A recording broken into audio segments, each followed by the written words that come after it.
दोस्तों नमस्कार, ये है मार्गदर्शन फॉर सिविल सर्विसेज। मैं अनुराग चौधरी। एनसीईआरटी श्रृंखला के अंतर्गत आज की वीडियो में आप पढ़ेंगे 7वीं कक्षा की भूगोल, हमारा पर्यावरण का अध्याय 9 जो है रेगिस्तान में जीवन। यह अध्याय 7वीं कक्षा के भूगोल का अंतिम अध्याय है। इसके बाद हम 8वीं कक्षा का भूगोल देखेंगे। दोस्तों इस अध्याय में आप जान पाएंगे कि रेगिस्तान किसे कहते हैं, गर्म और शीत रेगिस्तान क्या है और इनकी प्रमुख विशेषताएं क्या होती हैं, यहाँ पर लोगों का जनजीवन कैसा होता है, प्राणी जगत और की मुख्य विशेषताएं आदि कैसी होती हैं। तो आइए शुरू करते हैं आज का अध्याय रेगिस्तान में जीवन।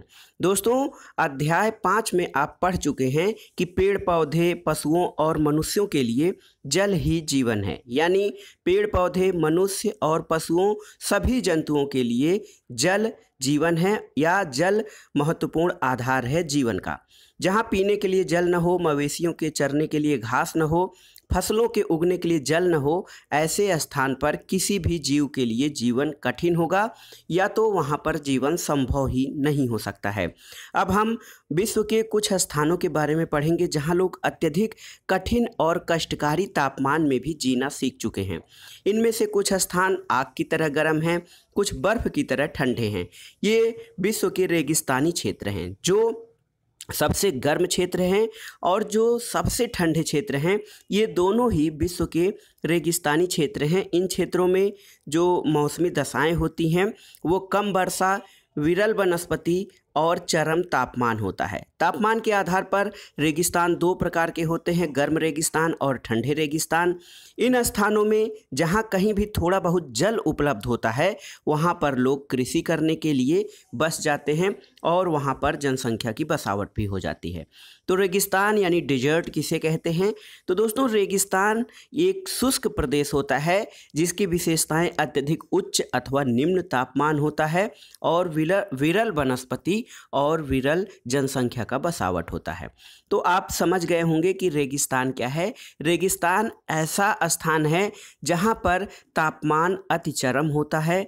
यहाँ पर चाहे या तो अत्यधिक तापमान हो सकता है या बहुत कम तापमान हो सकता है। तो इन तापमानों के विभिन्नता के आधार पर दो प्रकार के रेगिस्तान पाए जाते हैं, एक गर्म रेगिस्तान और एक ठंडा रेगिस्तान। तो यहाँ पर अगर जो कहीं भी इन जगहों पे रेगिस्तानों में कहीं भी जल की उपलब्धता है तो वहाँ पर लोग कृषि कार्य करते हैं और वहाँ पर लोग वहाँ पर जाकर बस गए हैं। आइए सबसे पहले देखते हैं गर्म रेगिस्तान के संबंध में। दोस्तों सहारा रेगिस्तान का नाम आपने सुना होगा जो कि अफ्रीका महाद्वीप में फैला हुआ है। विश्व और अफ्रीका महाद्वीप के मानचित्र को देखिए, उत्तरी अफ्रीका के बड़े भूभाग पर सहारा रेगिस्तान का फैलाव है।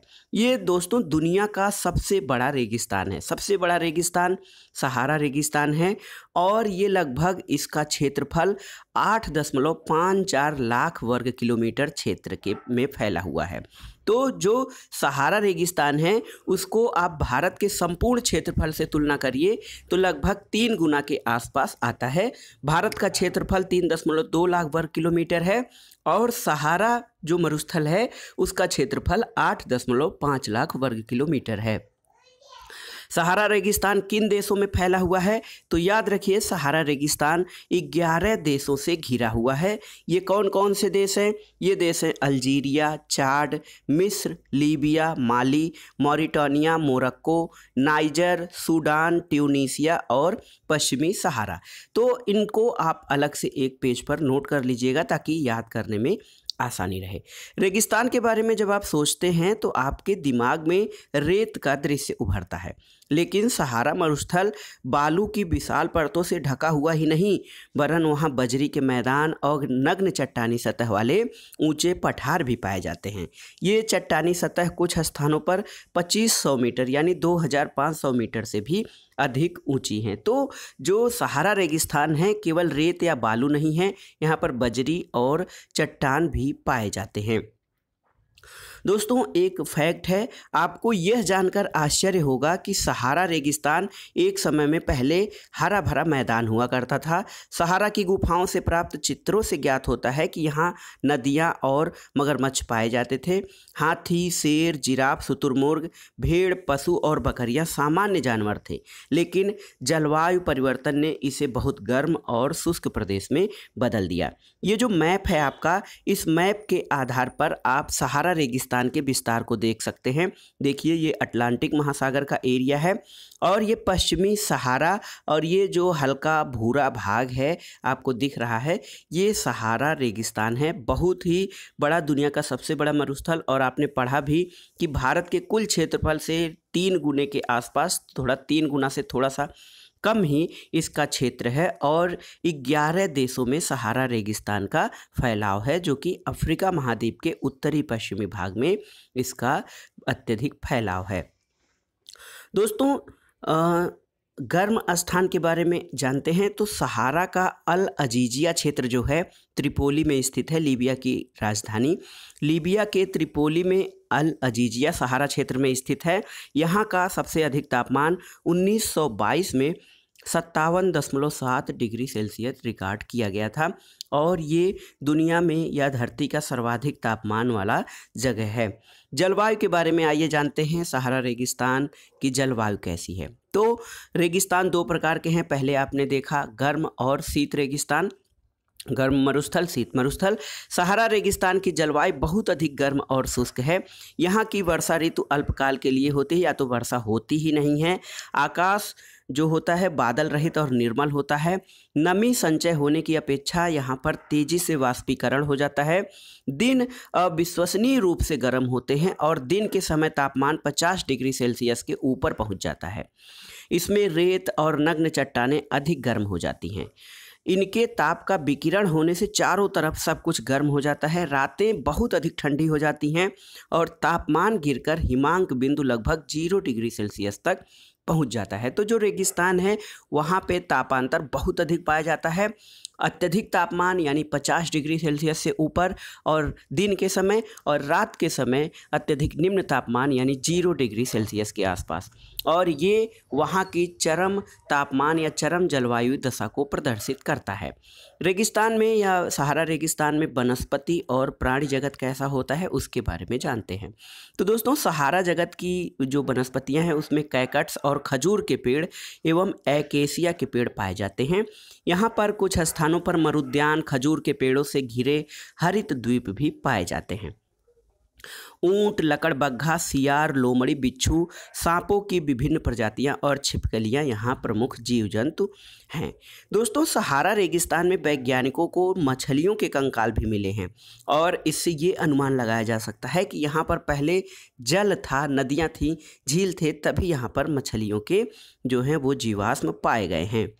यहाँ के लोग कैसे हैं दोस्तों? तो सहारा मरुस्थल के जो लोग हैं अत्यधिक विषम परिस्थितियों में रहते हैं। यहाँ की जलवायु कष्टकारी है और विभिन्न समुदायों को लोग निवास करते हैं, और ये भिन्न भिन्न क्रियाकलापों में भाग लेते हैं। इसमें बेदुइन और तुआरेग शामिल हैं। बेदुइन और तुआरेग लोग यहाँ पे रहते हैं। चलवासी जनजाति वाले ये लोग बकरी, भेड़, ऊँट और घोड़े जैसे पशुधन को पालते हैं। इन पशुओं से इन लोगों को दूध मिलता है। इनकी खाल से ये पेटी, जूते, पानी की बोतल बनाने के लिए चमड़ा प्राप्त करते हैं, और पशुओं के बालों का उपयोग चटाई, कालीन, कपड़े और कंबल बनाने के लिए होता है। यहाँ पे जो पहनावा है, धूल भरी आंधियों से और गर्म वायु से बचने के लिए ये लोग भारी वस्त्र और लंबे वस्त्र पहनते हैं। सहारा मरुद्यान और मिस्र में नील नदी की घाटी जो है वो लोगों को निवास में मदद करती है। यहाँ पर जल की उपलब्धता होने से खजूर के पेड़ उगते हैं, और चावल, गेहूँ, सेम जैसी फसलें भी उगाई जाती हैं। मिस्र में उगाए जाने वाली जो कपास है वो पूरे दुनिया में विख्यात है। अगला है दोस्तों, तेल की खोज संपूर्ण विश्व में अत्यधिक मांग वाले इस उत्पाद का क्षेत्र जो है अल्जीरिया, लीबिया और मिस्र में है। तो तेल की खोज संपूर्ण विश्व में चल रही है और अफ्रीका महाद्वीप में जो अल्जीरिया, लीबिया और मिस्र में इनका खोज हो रहा है और इसके कारण सहारा रेगिस्तान में तेजी से बदलाव हो रहा है। इस क्षेत्र में प्राप्त अन्य महत्वपूर्ण खनिजों में लोहा, फास्फोरस, मैग्नीज और यूरेनियम शामिल हैं। दोस्तों, आजकल सहारा के सांस्कृतिक जीवन शैली में भी परिवर्तन हो रहा है। यहाँ आज मस्जिदों से ऊंचे ऊंचे कांच की खिड़कियों वाले भवन तथा ऊंटों के प्राचीन मार्ग के स्थान पर सुपर महामार्ग बनाए गए हैं। नमक के व्यापार में ऊंटों का स्थान ट्रक ले रहे हैं और तुआरेग लोग विदेशी पर्यटकों के लिए मार्गदर्शक या गाइड का काम कर रहे हैं। आज अनेक चलवासी जनजाति के लोग शहरी जीवन की ओर जा रहे हैं, जहां वे तेल और गैस के कार्यों में नौकरी ढूंढते हैं। तो यहाँ से देखिए, एक महत्वपूर्ण प्रश्न है, सहारा रेगिस्तान में निवास करने वाली जो जनजातियां हैं वो बेदुइन और तुआरेग याद करिएगा, ये हैं। और सहारा रेगिस्तान में कुछ जगहों पे जो लोग रहते हैं उनका निर्माण या वहाँ पे लोगों का जीवन कैसे संभव हुआ है, इसके बारे में जानते हैं। जब रेत पवन को उड़ा ले जाती है, आप जानते हैं कि रेगिस्तान या मरुस्थलों में हवा बहुत तेज बहती है और रेत को उड़ाती है। रेत को जब हवा उड़ा ले जाती है तो वहाँ गर्त बन जाती है। जहाँ गर्त में भूमिगत जल सतह पर आ जाता है वहाँ मरुद्यान बनते हैं और ये क्षेत्र उपजाऊ होते हैं। लोग इसके आसपास निवास करते हैं और खजूर के पेड़ और अन्य फसलें उगाते हैं। कभी कभी यह मरुद्यान असामान्य रूप से बड़ा भी हो सकता है। मोरक्को में टैफिला लेट मरुद्यान ऐसा ही एक विशाल मरुद्यान है जो 13,000 वर्ग किलोमीटर के क्षेत्र में फैला हुआ है। तो मरुद्यान जो कि ऐसा क्षेत्र मरुस्थल के बीच में होता है जहां जल की उपलब्धता होती है और उसके आसपास लोग रहने लगते हैं। अब आइए ठंडा रेगिस्तान के बारे में जानते हैं। जो गर्म रेगिस्तान था उसके बारे में आपने सहारा का अध्ययन किया, वहाँ के लोग कैसे हैं, जनजीवन कैसा है, जलवायु कैसा है, उसके बारे में आपने देख लिया। अब आइए कोल्ड डेजर्ट लद्दाख के बारे में अध्ययन करते हैं। लद्दाख शब्द 2 शब्दों से बना है। ला का अर्थ होता है पर्वतीय और दाख का अर्थ होता है देश। तो लद्दाख का जो अर्थ हो जाएगा, सामान्य अर्थ वो हो जाएगा पर्वतीय दर्रा का देश। तो दोस्तों, जम्मू और कश्मीर के पूर्व में बृहद हिमालय क्षेत्र में लद्दाख एक ठंडा रेगिस्तान है। लद्दाख के उत्तर में काराकोरम पर्वत श्रेणियां हैं और दक्षिण में जास्कर पर्वत है। लद्दाख से होकर अनेक नदियां बहती हैं जिसमें सिंधु नदी प्रमुख है और ये नदियां गहरी घाटियों और महाखड्ड यानी गार्ज का निर्माण करती हैं। लद्दाख में अनेक हिमानियां भी हैं जैसे ग्रैंगी हिमानी। दोस्तों, लद्दाख की ऊंचाई कारगिल में लगभग 3,000 मीटर से लेकर काराकोरम में 8,000 मीटर से भी अधिक पाई जाती है। ऊंचाई अधिक होने के कारण यहाँ की जलवायु अधिक ठंडी और शुष्क होती है। ऊंचाई पर वायु की परत पतली होती है जिससे सूर्य की गर्मी की अधिक तीव्रता महसूस होती है। ग्रीष्म ऋतु में दिन का तापमान 0 डिग्री सेल्सियस से कुछ ही अधिक होता है और रात में तापमान 0 से -30 डिग्री सेल्सियस तक नीचे चला जाता है।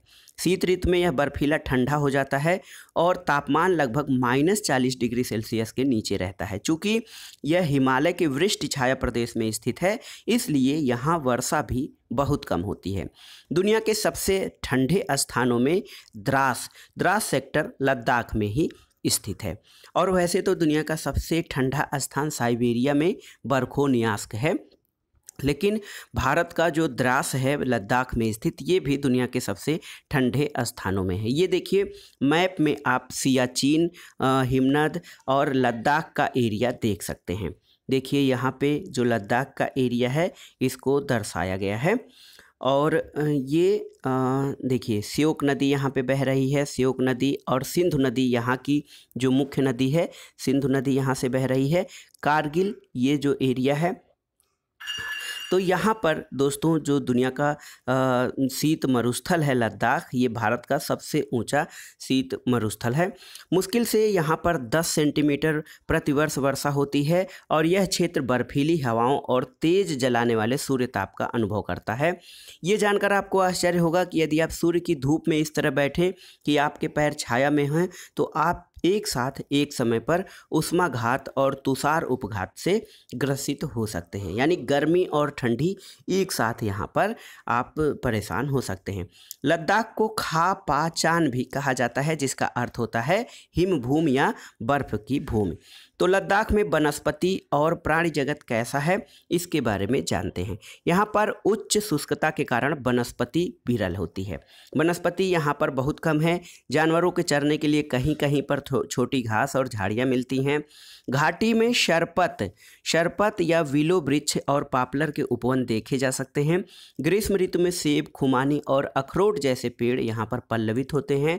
लद्दाख में पक्षियों की विभिन्न प्रजातियाँ नजर आती हैं, जिसमें रॉबिन, रेड स्टार्ट, तिब्बती स्नोराक, रेवेन और हुप यहाँ पर पाए जाने वाले सामान्य पक्षी हैं। इनमें से कुछ प्रवासी पक्षी हैं। लद्दाख के पशुओं में जंगली बकरी, जंगली भेड़, याक और विशेष प्रकार के कुत्ते पाए जाते हैं। इन पशुओं का दूध, मांस और खाल प्राप्त करने के लिए पाला जाता है। याक के दूध का उपयोग पनीर और मक्खन बनाने के लिए किया जाता है। भेड़ और बकरी के बालों का उपयोग ऊनी वस्त्र बनाने के लिए किया जाता है।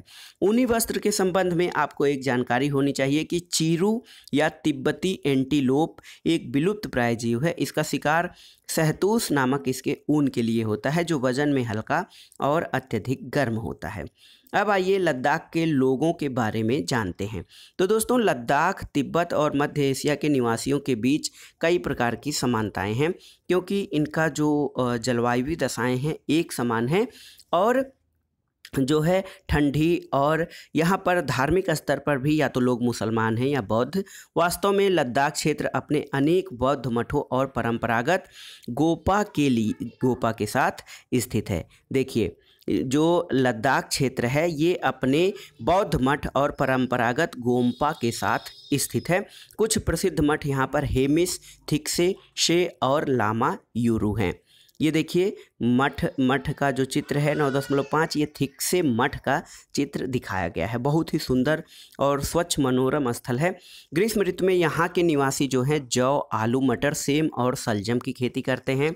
शीत ऋतु में जलवायु इतनी कष्टकारी होती है कि लोग धार्मिक अनुष्ठान और उत्सव में अपने आप को व्यस्त रखते हैं। यहाँ की महिलाएं अधिक परिश्रमी होती हैं। वे केवल घरों और खेतों में ही काम नहीं करती, बल्कि छोटे व्यवसाय और दुकानें भी संभालती हैं। लद्दाख की राजधानी लेह है और सड़क और वायुमार्ग द्वारा भली भांति जुड़ी हुई है। राष्ट्रीय राजमार्ग संख्या 1A लेह को जोजिला दर्रा होते हुए कश्मीर घाटी को जोड़ता है। यहाँ के मुख्य जो क्रियाकलाप है दोस्तों, वो पर्यटन है। लद्दाख क्षेत्र का जो मुख्य क्रियाकलाप या जो मुख्य व्यवसाय है वो पर्यटन है। देश विदेश से अनेक पर्यटक यहाँ पर्यटन के लिए आते हैं। गोम्पा दर्शन, घास के मैदान और हिमनदों की सैर और उत्सव तथा अनुष्ठानों को देखना यहाँ के पर्यटकों का प्रमुख आकर्षण है। आधुनिकीकरण की प्रक्रिया बढ़ रही है, तेजी से भूमंडलीकरण की प्रक्रिया बढ़ रही है और इन सब के फलस्वरूप यहाँ का जनजीवन बदलाव हो रहा है, जनजीवन में परिवर्तन आ रहा है। लेकिन लद्दाख के लोगों ने शताब्दियों से प्रकृति के साथ समन्वय और संतुलन करना सीखा है। जल और ईंधन जैसे संसाधनों की कमी के कारण ये आवश्यकता अनुसार एवं मितव्ययिता से इसका उपयोग करते हैं और कुछ भी व्यर्थ नहीं करते हैं। ये देखिए चित्र में पारंपरिक वेशभूषा में लद्दाखी महिलाएं आपको दिख रही हैं। मनाली लेह राजमार्ग 4 दर्रों से गुजरता है। रोहतांगला, बारा लाचाला, लुग लाचाला और टंगलंगला। ये राजमार्ग केवल जुलाई से सितंबर के बीच खुलता है, जब बर्फ़ को मार्ग से हटा दिया जाता है, नहीं तो बर्फबारी के कारण राजमार्ग अवरुद्ध हो जाता है। तो दोस्तों, ये था आज का वीडियो। इसमें आपने देखा कक्षा 7 का जो भूगोल है हमारा पर्यावरण, उसका अंतिम अध्याय रेगिस्तान में जीवन। रेगिस्तान में हमने गर्म रेगिस्तान के अंतर्गत सहारा रेगिस्तान और शीत रेगिस्तान के अंतर्गत लद्दाख का अध्ययन किया कि यहाँ का लोगों का जीवन कैसा है, प्राणियों और जो जंतु और जो पेड़ पौधे हैं उनका जो है विशेषताएं क्या होती हैं, इसके बारे में। फिर लोगों की जो जीवन शैली है कैसी होती है, इन सब के बारे में हमने अध्ययन किया। जो मुख्य तथ्य आए हैं उसको हमने दोबारा रिपीट किया है। आप उन तथ्यों को अलग से नोट कर लीजिएगा ताकि रिवीजन करने में आसानी रहे। तो ये था आज का वीडियो आपको कैसा लगा हमें कमेंट बॉक्स में ज़रूर बताइएगा। वीडियो को लाइक करें, शेयर करें और इस चैनल मार्गदर्शन फॉर सिविल सर्विसेज को सब्सक्राइब करें। वीडियो देखने के लिए धन्यवाद। नमस्कार। आगे किस टॉपिक पे वीडियो चाहते हैं हमें बताइएगा।